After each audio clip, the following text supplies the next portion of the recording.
Il y a une erreur que beaucoup de gens font quand ils commencent à investir en ETF, c'est de croire qu'il existe un bon choix et un mauvais choix. Et très vite, une question revient tout le temps. S&P 500 ou ETF World? Cette question, elle se pose pour une bonne raison. On entend partout que le S&P 500 a super bien performé, surtout ces dernières années. Donc forcément, on se dit pourquoi s'embêter avec un ETF World si le S&P 500 fait vraiment mieux que ça. Le vrai problème, c'est pas vraiment la question, le vrai problème c'est plutôt la peur qu'il y a derrière, c'est celle de faire le mauvais choix et de regretter dans 10 ou 20 ans. Aujourd'hui, on va pas simplement les opposer, on va surtout comprendre pourquoi cette question se pose et comment y répondre sereinement quand on investit sur le long terme. S&P 500, MSCI World, FTSE All World, quelle différence?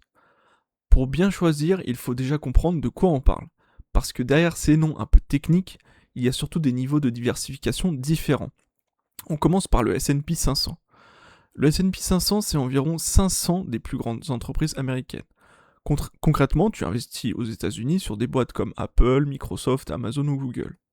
C'est important de le dire clairement, le S&P 500, c'est 100% États-Unis. Ensuite, tu as le MSCI World. Là, on élargit un peu le champ. On passe à environ 1400 entreprises réparties dans 23 pays développés. Dedans, tu as toujours beaucoup d'États-Unis, à peu près 70%, mais aussi de l'Europe, du Japon, du Canada et de l'Australie. Donc, avec un ETF World, tu restes très exposé aux États-Unis, mais tu ajoutes une diversification géographique. Et enfin, tu as le FTSE All World. Là, on va encore un cran plus loin. On est sur environ 4000 entreprises avec les pays développés et les pays émergents, comme l'Inde, la Chine ou le Brésil. En pratique, les pays émergents représentent autour de 10%, mais ça te donne une exposition vraiment mondiale. Donc pour résumer simplement, le S&P 500, c'est un pari sur un seul pays. Le MSCI World, c'est une diversification entre pays développés. Et le FTSE All World, c'est la version la plus globale. Petit aparté rapide avant de continuer, si ce genre de contenu t'aide à mieux comprendre l'investissement, sans promesses irréalistes, sans hype et avec une vraie vision long terme, tu peux t'abonner à la chaîne et mettre un petit like sur la vidéo. Ça m'aide énormément à faire grandir ce type de contenu. Ici, je partage simplement ce que j'apprends et ce que j'applique moi-même, avec une seule idée en tête, bâtir un patrimoine étape par étape. Allez, on y va. Que disent vraiment les performances historiques? Forcément, quand on compare ces ETF, la première chose qu'on regarde, ce sont les performances qui sont passées. Et franchement, soyons honnêtes, sur les dernières années, le S&P 500 a fait mieux que les ETF World. Sur le très long terme, on est autour de 10% par an en moyenne pour le S&P 500 et plutôt 9 à 10% pour le MSCI World et le FTSE All World. Donc oui, sur le papier, le S&P 500 a légèrement surperformé. Mais là où il faut faire attention, c'est que ces chiffres dépendent énormément de la période sur laquelle tu regardes. Il y a eu des périodes entières, parfois 10 ans ou plus, où le S&P 500 a sous-performé par rapport au reste du monde. A l'inverse, ces dernières années, les États-Unis ont très largement tiré la performance vers le haut, notamment avec les grandes entreprises technologiques. Le problème, c'est qu'on ne sait absolument pas si cette domination va continuer pendant les 10, 20 ou 30 prochaines années. Donc regarder les performances passées, c'est utile pour comprendre comment ça se comporte, mais c'est pas suffisant pour décider seul de ta stratégie.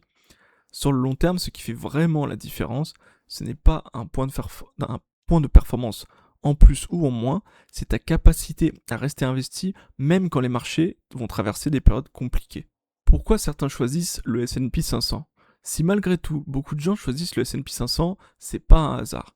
Déjà, c'est très simple à comprendre, tu investis dans les 500 plus grandes entreprises américaines, point.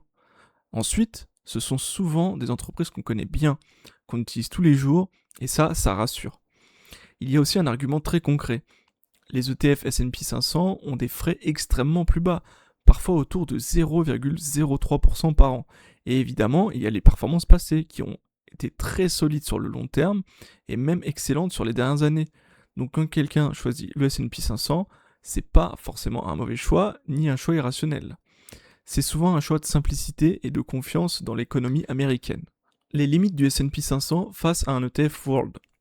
Maintenant, il faut être aussi honnête. Si le S&P 500 a des avantages, il a aussi des limites qu'il faut bien comprendre. La première limite, c'est la concentration géographique. Avec le S&P 500, tu es exposé à 100% aux États-Unis.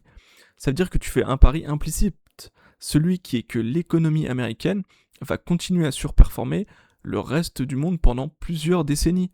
Et ce pari, il peut fonctionner, mais il peut aussi traverser de très longues périodes plus compliquées. Dans l'histoire, il y a déjà eu des phases de 10 ans ou plus où les actions américaines ont fait moins bien que d'autres zones. Deuxième point important, la concentration sectorielle. Le S&P 500 est aujourd'hui très exposé à la technologie.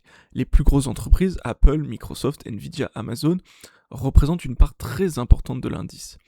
Les 10 premières entreprises, à elles seules, pèsent environ 30% du S&P 500.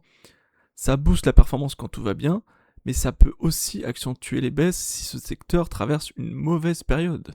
Troisième limite, plus psychologique celle-là, la volatilité. Quand les États-Unis corrigent fortement, ton portefeuille corrige à 100% avec eux. Et sur le long terme, le vrai risque, ce n'est pas la baisse en elle-même, c'est ce que ça te fait faire. Vendre au mauvais moment, changer de stratégie ou arrêter d'investir pendant plusieurs années, ça peut s'avérer être dangereux pour ton portefeuille. Donc face à ça, un ETF World apporte quelque chose de différent. Il ne supprime pas le risque, on est toujours investi en action, mais il est réparti. Quand une zone va moins bien, une autre peut compenser partiellement. Ce n'est pas forcément plus performant à court terme, mais c'est souvent plus confortable à tenir sur 20 ans ou 30 ans. Et quand on investit pour bâtir un patrimoine sur le long terme, cette capacité à rester investi, elle est souvent plus importante que de gratter quelques points de performance à très court terme. Maintenant, je vais te parler rapidement de mon approche personnelle, qui est basée sur de la simplicité et surtout du long terme. Donc, avec le temps, j'ai surtout compris une chose, c'est que plus ma stratégie était simple, plus j'arrivais à m'y tenir. Donc au début, j'avais envie d'optimiser, de multiplier les ETF, chercher la meilleure combinaison, et puis je me suis rendu compte que c'était pas vraiment ce qui faisait la différence. Aujourd'hui, mon approche est volontairement très simple. Un ou quelques ETF, et surtout des investissements réguliers et du temps. Pas d'arbitrage, pas de pari, pas de changement tous les 5 minutes. Je ne cherche pas à battre le marché, je cherche à le suivre longtemps. Évidemment, il va potentiellement y avoir quelques rééquilibrages, mais ça va se faire sur 6 mois, 1 an, 2 ans, voilà, ça va pas être tous les 2 semaines. Ok, maintenant à ce stade, tu te demandes peut-être, ok, mais je choisis comment mon ETF?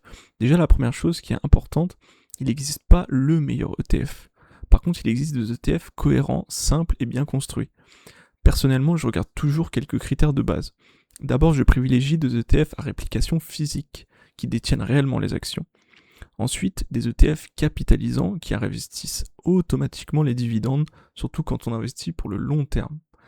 Je regarde aussi les frais, mais sans tomber dans l'obsession. Entre 0,05% et 0,20%, la différence est souvent marginale sur une vie d'investisseur. Un autre point important, c'est la taille de l'ETF et sa liquidité. Un ETF bien établi, avec plusieurs centaines de millions sous gestion, c'est souvent plus confortable. Et enfin, je regarde comment l'ETF suit réellement son indice. C'est ce qu'on appelle la tracking difference, pas seulement les frais affichés. Que ce soit pour un S&P 500 ou un ETF World, aujourd'hui il existe plusieurs très bonnes options en Europe. À ce niveau-là, ce n'est pas le choix exact de l'ETF qui va faire la différence. Ce qui compte vraiment, c'est de choisir un ETF que tu comprends et que tu seras capable de garder sur le long terme. Alors, S&P 500 ou ETF World, comment décider? La réponse honnête, c'est ça dépend de toi. Si tu es à l'aise avec l'idée d'être très exposé aux États-Unis, que tu comprends que c'est un pari géographique et que tu sais que tu pourras tenir ta stratégie même dans les périodes compliquées, le S&P 500 peut totalement faire sens. Si au contraire tu préfères une approche plus globale, moins dépendante d'un seul pays et peut-être plus confortable psychologiquement sur le long terme, alors un ETF World est souvent plus adapté. Mais j'aimerais vraiment que tu retiennes une chose importante. Sur 20 ans ou 30 ans, ce n'est pas le choix exact entre ces deux ETF qui fera la différence. Ce qui va vraiment compter, c'est la régularité, l'horizon de temps et la capacité à rester investi même quand les marchés vont mal. Mieux vaut un bon ETF simple, compris dans lequel tu investis régulièrement pendant des années, qu'une stratégie qui est soi-disant parfaite, mais que tu abandonnes dès que ça devient compliqué. N'oublie pas qu'on bâtit un patrimoine, on ne le joue pas, donc prends le temps de réfléchir, choisis une stratégie qui te ressemble et surtout laisse le temps faire son travail.